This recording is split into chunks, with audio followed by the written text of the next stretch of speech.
So for people that don't know, Christopher Dunn has a theory that the Great Pyramid was actually some sort of a power generator. Mm-hmm. That it produced hydrogen gas. I don't know. I mean, I know that the Egyptians, it's obvious that they have technology that is lost to us today. The drill holes. And yeah. the way they cut the concrete, or the granite. Yeah. But I really don't know. As far as the, like the manufacturing aspects, the engineering, the potential usages of these artifacts, it's not really like my specialty. Like like these vases are. Well, this is a heavy one.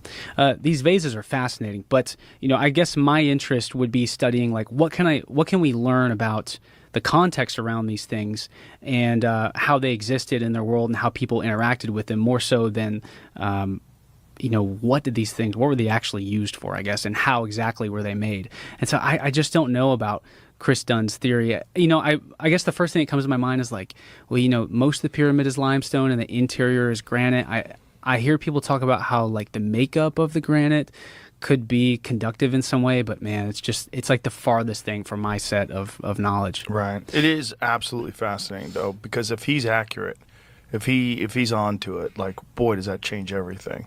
Mm-hmm. And if those Italian scientists that believe that there's literally a 2-kilometer deep structure underneath the pyramid, if they're correct, like, boy, yeah, the whole thing is like, what are we even talking about now? Yeah, I find that fascinating.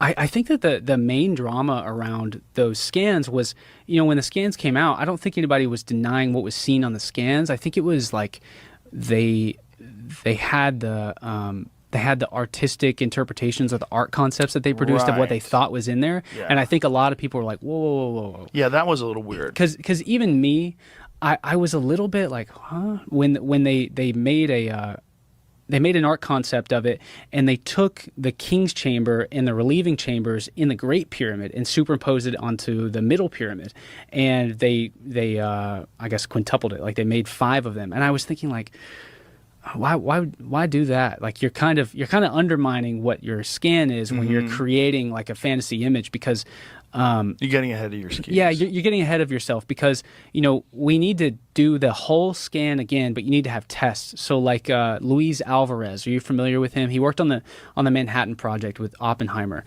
and after the war in the 50s or in the 60s, he got to go to Egypt and he scanned in the Khafra pyramid. He did the Muon scans, and when he was in there, they tested it all before. So he was able to scan up through the pyramid, and he got the pinnacle of the pyramid, and he got all 4 corners. And so they tested it, and they did it several times just to confirm that what they were getting was right.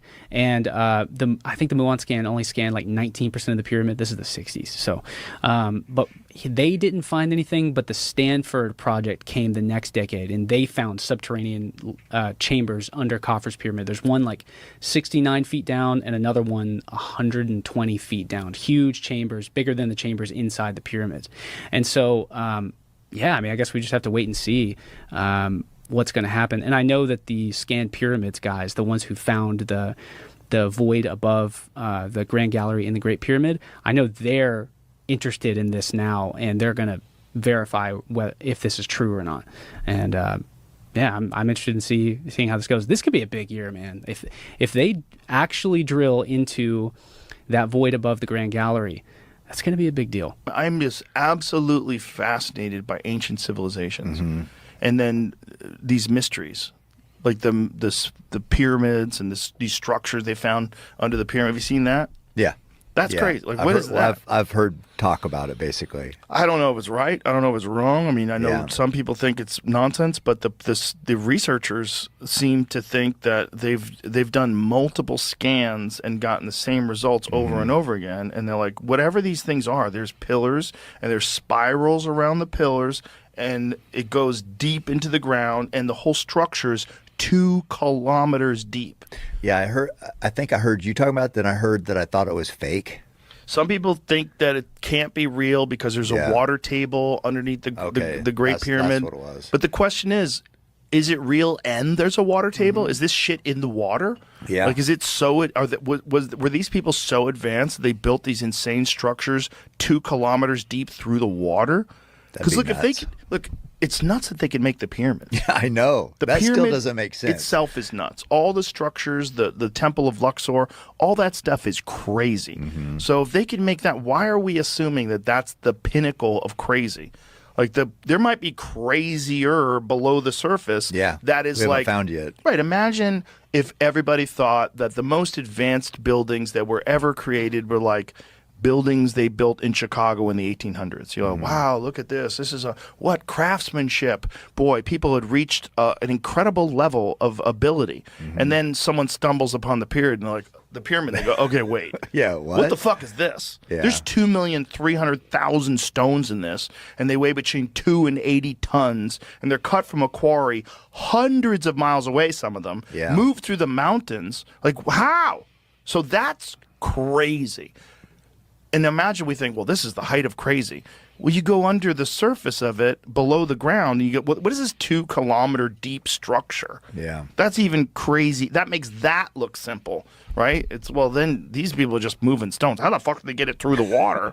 So they're gonna do more testing, though. There's definitely something under there. Someone though, right? starts something under there. Something is under there. Something's under there, and it's massive.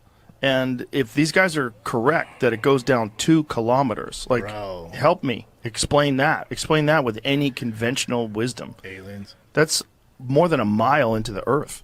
That's fucking nuts. Yeah. Like, what does that mean? Like, who did that, and what was the purpose of it? Because there's a guy named Christopher Dunn that thinks that the entire Giza pyramid, the big one, the Great Pyramid, was a power plant. Yeah. And he has this whole schematic that he mapped out. Like, this is how you would generate hydrogen. You would have something underneath the surface, underneath the ground, that was causing a vibration, a pounding, and then this reverberation, this vibration would go through the entire building because it was all made out of limestone. And then they had these channels, these paths that they would fill with chemicals, and they would go into what's called the king's chamber, and this porous limestone that would allow the chemicals to leach through, and that would create hydrogen. God damn. Yeah. So I mean, I'm butchering it. I'm sorry, Mr. Dunn. But if you listen to his take on it, and he's an engineer, he explains why the pathways and everything. This is exactly how you would do it if it was some sort of a power plant. But whatever it is, it's like, I don't think that it's a tomb. I just don't think that makes any sense. Remember your bit where you said, I bet people used to be really smart, but the dumb people just outfuck the smart people 10-1 at a staggering pace. Remember that shit? Yeah. Man, I mean, the pyramids for sure are a mystery. Like, how the fuck do they build those? And now finding out what's underneath them, like, fuck, who knows? Yeah. Go Göbekli Tepe. There's all these mysterious architecture everywhere. Yeah. Dude, but it's everywhere. Mm-hmm. Everywhere. Every city. Like these cathedrals. Like, think about power tools were invented in the 1890s. And they're talking about these insane cathedrals all over the world. Carved out of stone. With no power tools? Right. How the fuck did they build? Have you ever seen that one in India? There's a few of them in India, but there's one that's all carved out of stone. They didn't bring any rocks there. They don't know where the stone went. Yeah. It's all insanely intricate and carved out of stone and fucking massive. And they're everywhere, dude. They're There's no way to everywhere. explain South it. America, Asia, China. Yeah, look at that. Like, Look at that. Bro, they carved that out of solid stone. They might have just been bored as fuck. Look how though, tiny right? the people are Right? down there. There's not shit Bro, to do do you know how back then. long that would take? Yeah. yeah. Yeah. Hundreds of years, they But don't have look shit how to do. spectacular the craftsmanship is. Spectacular. And no one knows how old that is. It's like, take a guess. So God. you're back to your bit. People used, dude. Might get offended. yeah, it's probably accurate. Dude, Oh, Molly McCann's getting choked. Shit. She needs to win bad. dude, have you heard? Have you heard? She's getting choked. Yeah, she's getting choked. Well, the hands aren't locked yet. She has No. 2-on-1 on the support. Right. arm. She keeps turning. She's got a good grip on that shoulder cap, though. Yeah. Oh, now she's fucked. Now she she's looks fucked. Now she's fucked. Nope, she's she gonna let get go out of of that it. arm. She's out of it. She's out of it. Oh. But it wasn't good that she had her hand underneath the jaw that Yeah. easily. But feel she's, like only got, whenever she's she- only got 40 seconds. Whenever she fights, the crowd's just cheering and she's getting beat up. Well, she's so tough. She's so tough, and she's such a gamer. It's just not enough. In the Oh, UFC. Oh, that's deep. Oh, that's deep. That's a Oh, wrap. that's it. That's it. Yeah. That's it. That's over. That's it. She's lost, what, 4 out of 5 now? Yeah, if that proves to be true, and there really are these massive structures underneath the pyramid, they got to change everything. There's past civilizations that were super highly advanced. There's got to be. I mean, you know what I have a hard time getting into, but I every now and then I'll dive into it. Giants. Giants too, Giants. dude. Giants. That's another There's one. a lot of moving all that shit. Well, I don't know about that, because I think you need a lot more than giants to move those fucking stones. You need some kind of crazy technology, because giants don't explain the engineering. It doesn't explain the precision that was involved. Like whatever they did, they were moving 80-ton stones from 500 miles away and through the mountains, and there's no roads, and no one knows how they did it. So apparently, through the use of LiDAR, they have discovered that there are enormous structures underneath the Great Pyramid that go kilometers deep into the earth with coils. So enormous pillars, and then these coils. They don't understand what it is, because they're just looking at LiDAR images. But whatever this is a uniform structure. There's several pillars. And all of this is like very, very, very weird. Yeah, it's 600 meters descending down those cylinders, and then there's more stuff below it, and then there's additional structures inside of it. Yeah, that was crazy. It's really crazy. There's a guy, Jay Anderson, and he did a breakdown of it. Maybe this would be good. We could play this. It makes a little more sense when someone's explaining it to you. Oh, yeah, I mean, we need somebody that's an expert here, not me and you. Zawi Hawass, by the way, has said it's nonsense. So I don't know. Already? Yes. According to Graham Hancock. This is the wonderful thing about having Graham I texted Hancock's Graham yesterday. I was like, yeah, what's going on with this? Yeah, so click on that and go full screen, please. How significant of a discovery this is. Dun, dun, dun. I love the music. And geometry, so you know it's real. You got to appreciate the dramatic intro. Project Unity. What has just been announced in relation to the pyramids at the Giza Plateau and the plateau itself is so incredible, so awe-inspiring and narrative-shattering that I have been sitting here for the last hour trying to wrap my head around the implications of what we were just told. So this is pretty much breaking news, because the new findings were announced on the 16th of March at a press conference held by the team who was studying the Great Pyramid of Giza with a non-invasive technology that was first developed by Filippo Bionde and Corrado Malanga, called synthetic aperture radar Doppler tomography. Fuck, that's a This mouthful. was used to explore the internal Chiropractic structure talk. of the Great Pyramid of Giza.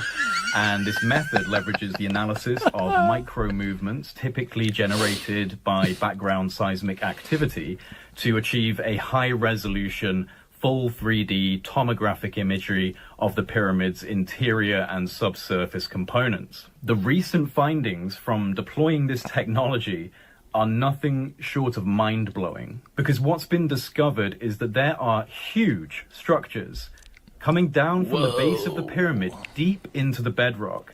In fact, over 600 meters deep, which then connects to structures that extend up to 2 kilometers below the surface of the ground. 2 kilometers. Massive internal structures connected to the base of the pyramid and extending deep, deep down. This is what we know so far. What does your friend think about it? Which friend? The one that you said it's bullshit. Oh, that's not my friend. That's Zawi Hawass. Okay. Zawi Hawass is the head of antiquities in Egypt. He's like the head guy that talks to the archaeologists and gives the official narrative.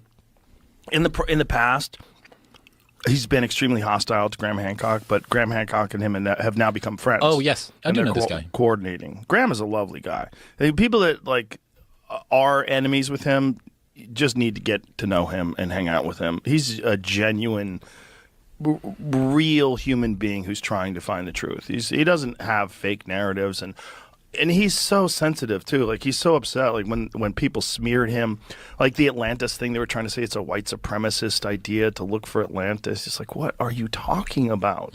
Like, what are you talking about? Like, we had this guy Flint Dibble on, who in an article, and he was talking about Graham, and he's connecting Graham to white supremacy and all this crazy shit because of the Atlantis theory. It's the way they dismiss Atlantis. It pedestalizes white heritage. Because some people in the past who have theorized about Atlantis had white supremacist ideas. But also, most people didn't. Like Plato didn't. Like the people that talked about this place, it's in sub-Saharan Africa. I mean, it's like the least white supremacist discovery of all time, as are the pyramids. This is Africa. It's the least white supremacist notion of all time that this incredibly advanced ancient civilization had reached some sort of proficiency that's above and beyond what we attribute to them. I think Graham is right. And I think there's a lot of other people that are right, too, that are chasing this down. And Christopher Dunn had long ago theorized and wrote a book that he believes that the Great Pyramid of Giza is a gigantic power plant. He thinks it generates power, and he has a very like a working theory of why it's built the way it's built that totally coincides with the ability to produce hydrogen, the ability to utilize the rays of space and try to find some way to generate electricity through this. If you enjoyed today's episode on JRE Plus, don't forget to give it a thumbs up and share your thoughts in the comments below. Thank you.